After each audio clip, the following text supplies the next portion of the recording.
¿Cuál es la aportación de estas teorías de la argumentación jurídica? Bueno, hay un acuerdo, han dado pie a un acuerdo, creo, a un estándar ya establecido que sería el siguiente. El grado de corrección, racionalidad o hasta verdad de las decisiones judiciales o las decisiones en derecho, en general, prototípicamente las judiciales, en los casos que llamamos difíciles, en los casos discutidos, donde la norma no dicta unívocamente una única decisión, donde la norma no permite una única salida para el caso, sino que la discusión versa precisamente sobre cuál es, de entre varias posibles, la mejor alternativa normativa, la mejor interpretación de la norma o normas para el caso, etcétera. Bueno, el acuerdo, digo, está en que en esos casos difíciles, por esas razones que tienen que ver o con la valoración de la prueba, con la selección o interpretación de las normas para el caso, el grado de corrección de la decisión no depende tanto de lo que el fallo determine, de lo que el fallo establezca, porque partimos ya de que no hay un único camino o una única verdad posible, sino que depende más bien del modo como se argumente, cómo se fundamente la elección de ese fallo. Caben varias alternativas, precisamente se suele presentar el caso, el proceso, como debate entre partes, cada una de las cuales con buenas razones sustenta una salida u otra y siempre con la pretensión de que todas esas salidas son acorde al derecho, conforme al derecho de alguna manera. Quien en derecho decide, elige, y lo que se le pide es que motive su decisión. Esto es, que fundamente su elección, o sea, que argumente. Y la idea de fondo de esa teoría de argumentación jurídica es que cuanto mejor argumentada esté la decisión, esté el fallo, tanto mayor será la calidad y la aceptabilidad o la racionalidad de esa decisión. Entonces estamos dando por supuesto que una decisión judicial es tanto mejor o más correcta o más racional cuanto más argumentos la avalan, cuanto más admisibles son esos argumentos, cuanto más pertinentes son esos argumentos y cuanto mejor desarrollados estén esos argumentos. Esa es la idea de fondo. La aportación que ya desde sus precursores hacen las teorías de argumentación jurídica a esta rama de la teoría del derecho que tiene que ver con las decisiones aplicadoras de derecho, la aportación consiste en poner el foco en la práctica, en mirar el derecho no tanto como un artefacto que por ahí yace en algún lugar como un objeto inerte, sino en ver el derecho, sea cual sea esa materia prima, como justificado por razón de la práctica, de una práctica que consiste en resolver conflictos bajo determinadas condiciones. Entonces, digo, esa aportación es ver el derecho como práctica y esa práctica como práctica argumentativa cuya lógica interna tiene que ver precisamente con ciertas reglas o criterios acerca del correcto argumentar. ¿Qué vale y qué no vale como argumento en derecho? Esa sería, digo, la orientación común, pero dentro de ese núcleo, de esas teorías de argumentación jurídica, hay dos grandes orientaciones que tienen que ver con el modo de entender el núcleo esencial o la materia prima del derecho.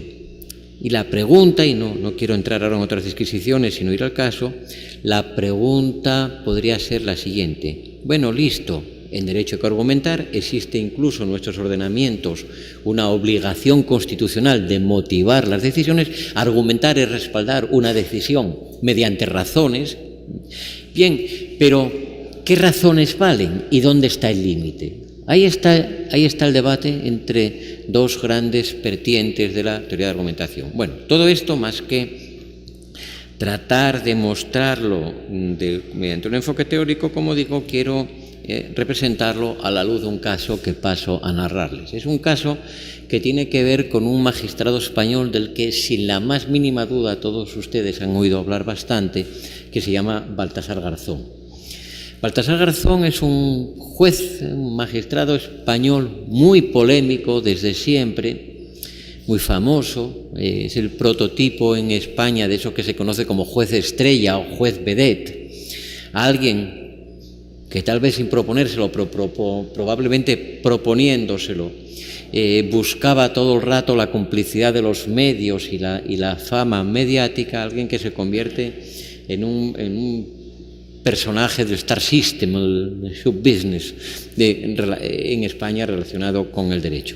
Baltasar Garzón, esto es un pequeño antecedente, malévolo, una pequeña nota a pie de página, esto que ahora les digo. Baltasar Garzón es tan adorado en Latinoamérica como desprestigiado en España. Allá no se le quiere mucho y no es tanto no es una cuestión política. En algún instante se ha tratado de presentar como que los conservadores, los juristas conservadores en España no quieren a Garzón, los progresistas sí.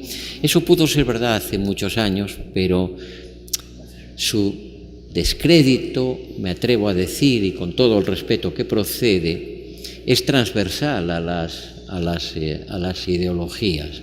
Hay una especie de ética judicial implícita, hay un modo como corporativamente se sienten los jueces españoles en cuanto imbuidos de una cierta dignidad y sometidos a determinados límites teóricos y prácticos, y hay un sentir muy generalizado en la judicatura española, digo, que Baltasar Garzón a partir de cierto momento rebasó con creces esos límites de lo que se considera profesionalmente admisible, éticamente admisible e incluso pragmáticamente conveniente en lo que tiene que ver con la labor de un juez. Es una impresión que creo que es compartida, ¿no? Bueno, y entonces Baltasar Garzón en 3 ocasiones fue sometido a un proceso penal por prevaricación, como decimos allá, o por prevaricato, como quizá se diga aquí. Una vez fue absuelto, el tribunal alegó que el tema era técnicamente muy discutible, el asunto de fondo, y que no, por tanto, la opción que Baltasar Garzón tomó podría ser defendible, no había decidido exactamente contra derecho y a sabiendas. La segunda vez fue absuelto, pero en una sentencia durísima. Es difícil imaginar una sentencia absolutoria en lo penal que sea tan dura con el acusado al que se absuelve, y el ponente en aquel caso, un caso que tiene que ver con el Banco de Santander, y que no tengo tiempo para explicarles, si hay lugar después, si alguien tiene curiosidad se lo cuento. El ponente de aquella sentencia dijo que eran indudables y muy radicales los indicios de delito, pero que no procedía la condena porque el delito estaba prescrito, pero que de no estar prescrito sin duda habría que haber condenado. Eso viene a decir la sentencia. Y en la tercera ocasión, ya y definitiva, sí se le condena a una separación por 11 años de la carrera judicial, lo cual de hecho vino a significar su alejamiento definitivo, y se le condena por los hechos que voy a contar ahora, aunque el interés de lo que les quiero exponer no está tanto en ese aspecto penal, sino en algo que tiene que ver con legalidad de las pruebas practicadas. Baltasar Garzón, ustedes saben que era juez instructor de un órgano judicial español que se llama la Audiencia Nacional. La Audiencia Nacional, como ustedes sin duda conocen, incluso mejor que yo, es un órgano judicial español que tiene competencias específicas en ciertas materias, por ejemplo, penales, donde se estima que no conviene que juzgue el juez del lugar, sino que por motivos comprensibles, vale más que sea un órgano central el que aboque la competencia para juzgar delitos que tienen que ver con terrorismo, ciertos delitos económicos, etc. Bueno, el caso es que Baltasar Garzón era magistrado de juez de instrucción de la Audiencia Nacional, para esos asuntos penales, obviamente. Y entonces tenemos lo siguiente: la legislación penitenciaria, la Ley Orgánica General Penitenciaria en España contiene un artículo que dice, palabra arriba, palabra abajo, lo siguiente: queda prohibida la intervención de las comunicaciones en la cárcel de los presos con sus abogados. Queda prohibido intervenir, o sea, grabar sin avisar, las comunicaciones de los presos, por ejemplo, de los presos preventivos o de quienes están en prisión provisional, aunque no solo ellos, con sus abogados en los recintos correspondientes de las prisiones donde se producen esas entrevistas preso-abogado. salvo, añade la norma, en casos de terrorismo y con autorización judicial. Ya el Tribunal Constitucional había impuesto la interpretación que parece más razonable de esa norma o de esa excepción, al decir que la excepción había que esas dos condiciones, terrorismo más autorización judicial, esas dos excepciones o esas circunstancias había que entenderlas acumuladas. De modo que no se puede intervenir la comunicación salvo cuando el preso lo sea porque está siendo investigado por terrorismo, y en ese caso, además, ha de haber autorización judicial. No basta que la policía o el director de la prisión, por ejemplo, decida colocar los micrófonos así subrepticiamente.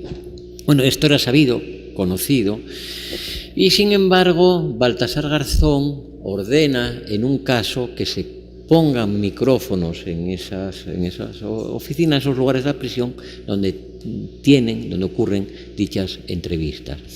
Fue respecto de unos presos preventivos de una trama de corrupción político-económica que se conoce, y también habrán oído hablar de eso, como la trama Gürtel.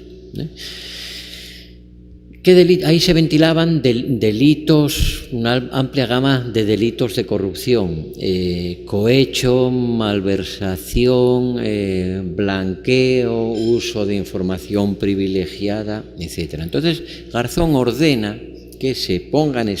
a la policía que se pongan escuchas de esas conversaciones de presos y abogados, y en el documento pertinente Garzón ofrece una pequeña motivación, si queremos decirlo así, lo argumenta, y da las siguientes razones de por qué cree que es procedente establecer dichas intervenciones o escuchas. Dice, 1, se trata de delitos graves.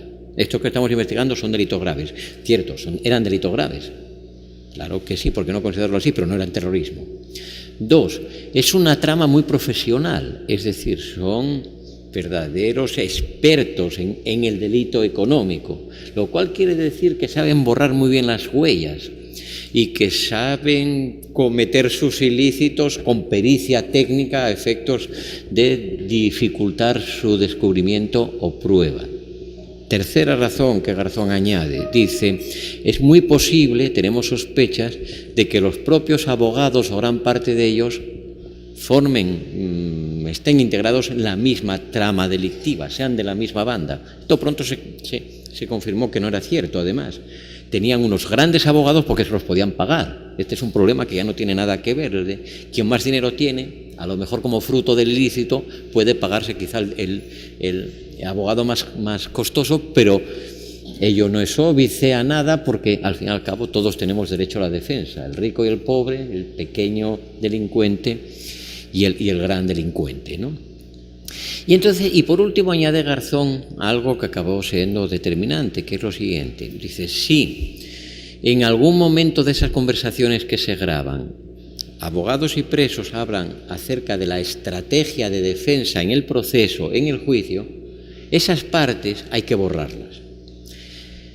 Alguien en la policía, esto es construcción mía, pero creo que es verosímil, es creíble, alguien en la policía se da cuenta de que allí va a haber víctimas, es decir, de que alguien va a salir mal parado en esa operación, y muy hábilmente le pregunta al juez, le pregunta al Garzón por escrito lo siguiente: señor magistrado, ¿quiere decirse que nosotros los policías que vamos a colocar todo el entramado grabamos, oímos y decidimos que hay que borrar?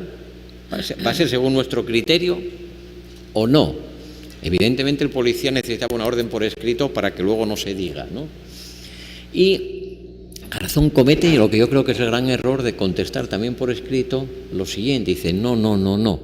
El fiscal y yo, juez instructor, escuchamos todo y nosotros decidimos que hay que borrar y les ordenamos lo que tienen que borrar. Con lo cual, en términos de derecho de defensa, digamos, el mal ya estaría hecho. Una vez que ya saben qué se traen entre manos, de poco sirve que borren, que tachen, porque la ventaja ya la han adquirido, ya han escuchado cómo piensan plantear la defensa en el juicio, etcétera.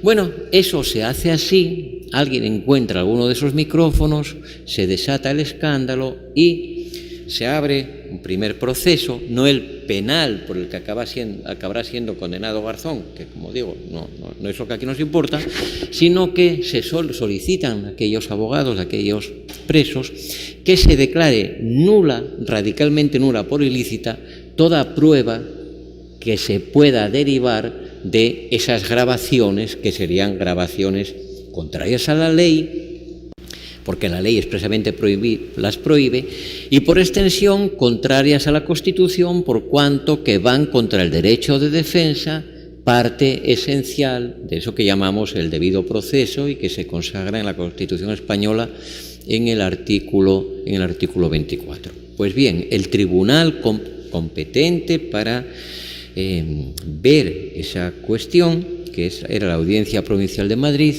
determina, sentencia, falla, que en efecto la prueba es radicalmente nula y que ni vale nada que de ahí se desprenda, y está aplicando también la teoría, nunca me sale bien este nombre, la teoría de las ramas del árbol podrido, es decir, ninguna otra prueba que se pueda a partir de ahí establecer. Bueno, hasta ahí diríamos, bueno, esto es pacífico, ¿no? No, pero la polémica comienza cuando hay un voto disidente, un voto particular de digamos, España, un salvamento de voto, no sé cómo se dice en el Perú, pero un voto en discordia. Hay un voto en discordia que dice, no, la prueba deberíamos haberla considerado válida en el tribunal. Creo que la mayoría, con todo respeto, se equivoca. Y en ese momento también, muy pronto, escribe un artículo mi queridísimo amigo y admirado colega Manuel Atienza, donde viene a sostener lo mismo, ¿no? Sí era válida la prueba y sí debió el tribunal declararla conforme a derecho, y en consecuencia Garzón no habría hecho nada ilícito además, lo cual tendría también su consecuencia para el trato penal que después recibió. ¿Por qué dice Manuel Atienza y dijo aquel voto en discordia que la prueba tenía que haberse valorado como válida y no como inválida por ilícitamente obtenida? Dicen, se tenía que haber ponderado, se debió ponderar. Si en lugar de hacer una aplicación poco menos que mecánica de la ley dice no se puede grabar, luego no se puede grabar. Si en lugar de incurrir en eso, que a los amigos antipositivistas como mi querido Manuel Atienza les gusta llamar estéril y frío formalismo, si en lugar de incurrir en ese formalismo el tribunal hubiera ponderado, habría visto que siendo grande el peso de las razones y principios constitucionales que a la prohibición legal subyacen, está ahí el principio de defensa, del derecho de defensa como parte del derecho al debido proceso, que siendo grande el peso de eso, mayores era en ese caso y en las circunstancias de ese caso, esas mismas circunstancias que Garzón había retratado, son delitos graves, es una trama compleja y difícil, es difícil obtener pruebas, etc. Entonces, que más pesaba en esas circunstancias otro principio constitucional que tenía un peso tan grande como para derrotar al principio de derecho a la defensa que subyace a la prohibición legal.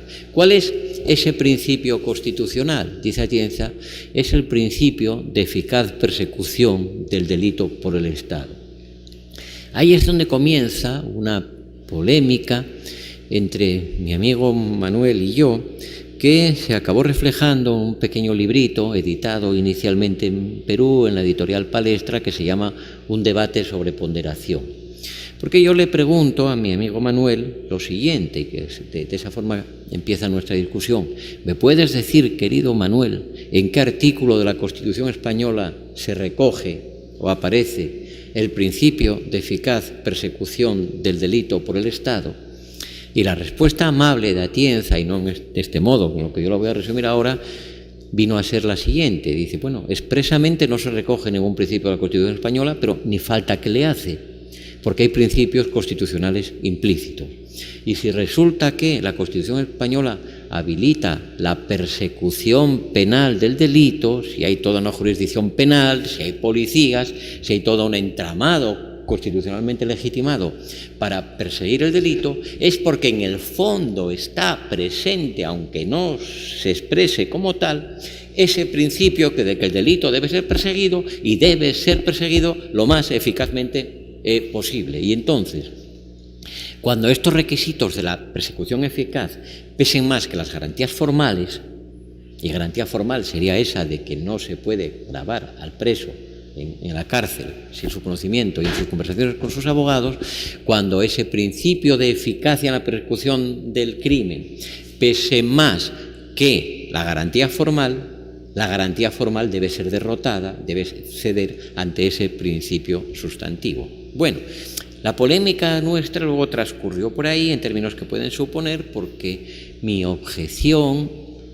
que resumidamente menciono aquí, es que eso es el más radical atentado a nuestras garantías y a nuestros derechos individuales, porque en consecuencia, si así fueran las cosas, como quiere de buena fe y con toda su categoría de siempre mi amigo Atienza, ya no podemos decir que tenemos derechos fundamentales y ya, y aunque se acabe el mundo seguimos teniendo ciertos derechos fundamentales, es decir, esferas de invulnerabilidad, que eso creo que es la esencia de la idea de derechos constitucionales fundamentales o de derechos humanos constitucionalizados, núcleos de invulnerabilidad. Esto es, si la Constitución de mi país dice, como dice, que está prohibida la tortura, y eso lo expresamos en términos de derechos de los ciudadanos, yo puedo presumir ante el mundo de que en mi país nunca, en ningún caso, va a ser constitucionalmente legítimo torturarme.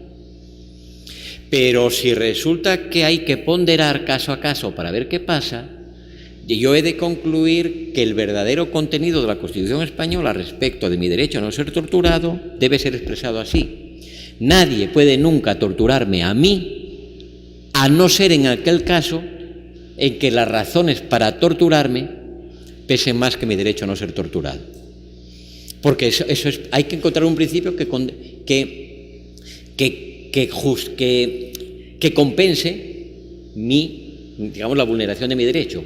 Si por una parte está en juego mi derecho a no ser torturado, con toda la carga valorativa indudable que tiene, pero por otra parte está en juego la vida de 100 personas inocentes, entonces sin duda si pesamos mi derecho a la integridad física y moral contra la vida de 100 personas inocentes, gana la vida de 100 personas inocentes. Luego se me va a poder torturar siempre que torturarme sirva para salvar la vida de 100 inocentes.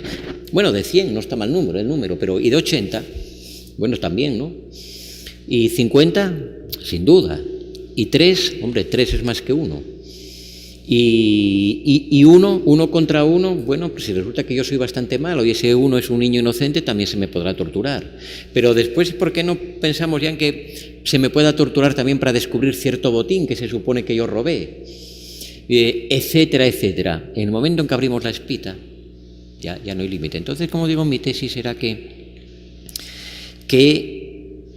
es profundamente antigarantista esa ponderación, por cuanto que nos lleva a entender que cada derecho o garantía que la ley o la Constitución misma nos ofrezca está sometido a una especie de condición resolutoria, a una cláusula de provisionalidad.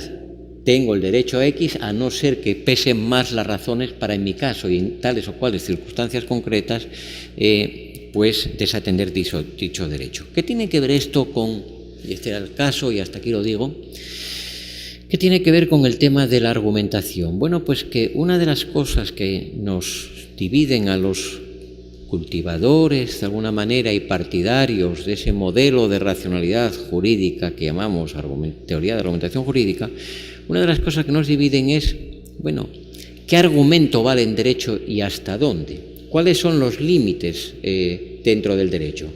En un debate puramente moral, digamos que vale todo argumento moral, pero cuando el debate es jurídico y cuando el debate tiene lugar en sede judicial, ¿hasta qué punto los argumentos morales se consideran argumentos válidos para derrotar al argumento específicamente jurídico? Y llamo argumento específicamente jurídico, de un modo necesariamente simple aquí, al argumento que deriva de lo que palmariamente dice la ley o dice la Constitución misma. En los ejemplos que he estado manejando, la ley española dice no se pueden intervenir las comunicaciones. Oiga, a lo mejor nos da mucha rabia, a lo mejor en algún caso decimos maldita sea, si hubiéramos podido grabarlo les habríamos atrapado. pero la ley dice, oiga, no se puede, y esa ley es claramente constitucional. Y además es desarrollo de un precepto constitucional. Pero es que si vamos a otro ejemplo, la Constitución ahora y no la ley dice que a mí no se me puede torturar, ni a usted, ni a nadie. Y quizá también en una oportunidad decimos, oiga, lástima, ¿no? Porque si lo hubiéramos torturado habríamos llegado a tiempo para desactivar la bomba. Bueno, ya, pero es que la Constitución no dice, no se puede torturar a no ser en el caso en que se trate de desactivar una bomba, sino que dice, no se puede torturar. Bueno, el problema, Diego, es hasta dónde los argumentos de conveniencia social, de eficiencia o de moralidad sirven para derrotar lo que más o menos claramente o lo que de claro puede haber en la misma norma constitucional o en la norma legal acorde con la Constitución. Y aquí se produce esa gran división. Los antipositivistas o pospositivistas, como mi amigo Manuel Atienza y como la inmensa mayoría de los autores que hoy se suelen tildar como neoconstitucionalistas, dicen la ley y hasta el texto de la Constitución valen provisionalmente porque la verdadera naturaleza del derecho no es formal sino sustantiva, y esa naturaleza sustantiva es una naturaleza moral. El derecho es una rama de la moral. El derecho es una rama de la ética con sus pequeñas especificidades. Eso es lo que llama Alexi la tesis del caso especial, ¿no? Mientras que otros pensamos que el derecho es un gran avance civilizatorio y que sirve precisamente para proponer soluciones comunes para todos y poner límites generales que a todos benefician allí donde socialmente hay discrepancias morales, porque el derecho es de todos y la moral es de cada uno, sea cada uno un modesto funcionario o sea cada uno un magistrado constitucional, pongamos por caso. Entonces, digo, los argumentos, planteo la misma cuestión y termino de otra manera. Esos argumentos que dio Garzón para justificar su mandato de que se grabaran aquellas conversaciones, esos argumentos desde un punto de vista de la lucha contra el delito, ¿qué nos parecen? Pertinentes. He dicho la lucha contra el delito, no de la lucha jurídica contra el delito. Bueno, evidentemente, cuanto más poder demos a la policía, y si la policía es técnicamente competente, más eficaz será la lucha de la policía contra el delito. Por ejemplo, si permitimos que la policía haga sin necesidad de especial autorización o sin indicios de delito flagrante registros a cualquier peatón o en cualquier casa, la policía va a descubrir más delitos. Basta que el señor policía sospeche que allí se puede estar vendiendo droga. Bueno, ¿y qué más necesita? ¿Decírselo a alguien?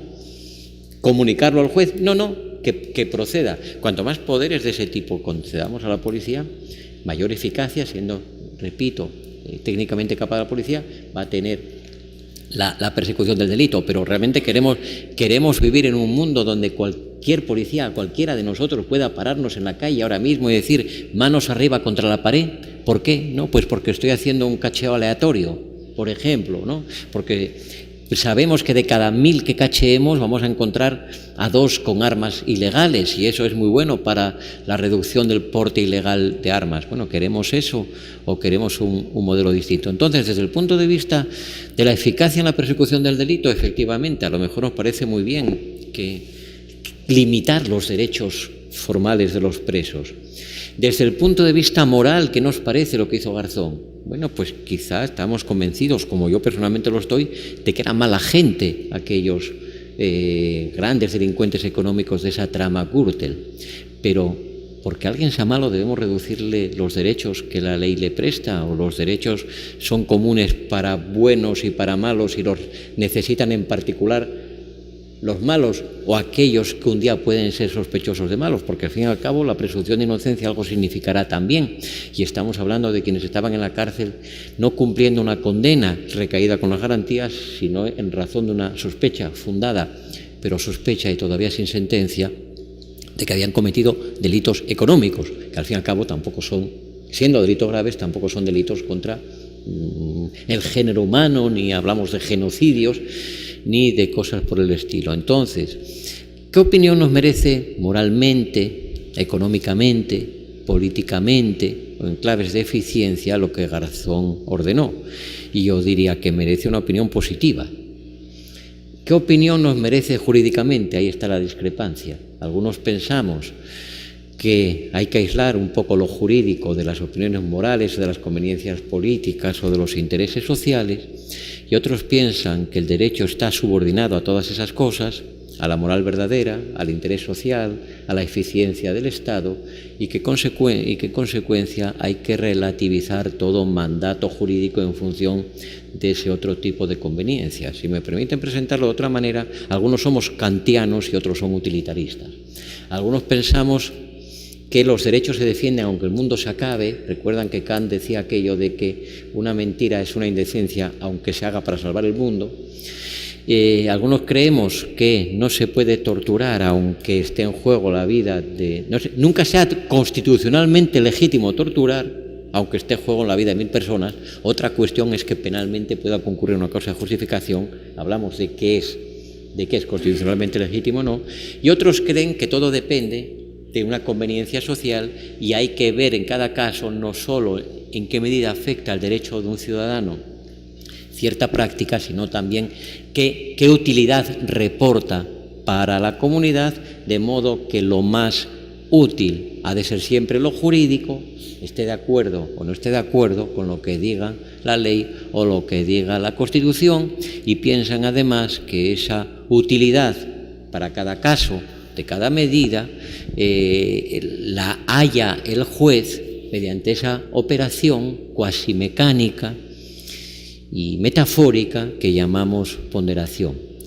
¿Qué he querido con este ejemplito y así un poco precipitadamente mostrarles? Pues entre otras cosas, que dentro de eso que les relataba como el núcleo común o el acuerdo común en torno a por dónde va el modelo de racionalidad argumentativa, tampoco estamos de acuerdo, porque discrepamos unos y otros cultivadores de esa materia sobre qué argumentos valen y en qué medida valen en el derecho. Para algunos, los argumentos morales son por definición argumentos jurídicos, porque toda moral verdadera forma parte de la constitución necesaria de un país, mientras que otros pensamos o hacemos hincapié en la idea de que la moral es de cada uno, pero el derecho es de todos, y que además, por definición, en un Estado constitucional y democrático de derecho no existe la moral verdadera, porque un supremo valor constitucional es el pluralismo, y el pluralismo que la Constitución consagra, unido a las libertades en que lo hace efectivo, la libertad de pensamiento, la libertad ideológica, la libertad religiosa,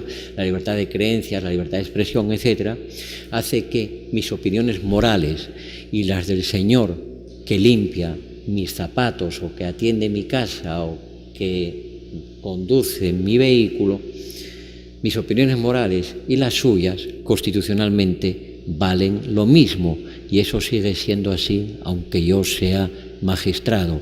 La única manera de que en la Constitución quepamos todos es que se haga que todos respetemos el derecho común y que a nadie se le imponga la moral de uno haciéndola pasar por moral de la Constitución, porque la Constitución no tiene más moral que la moral de todos.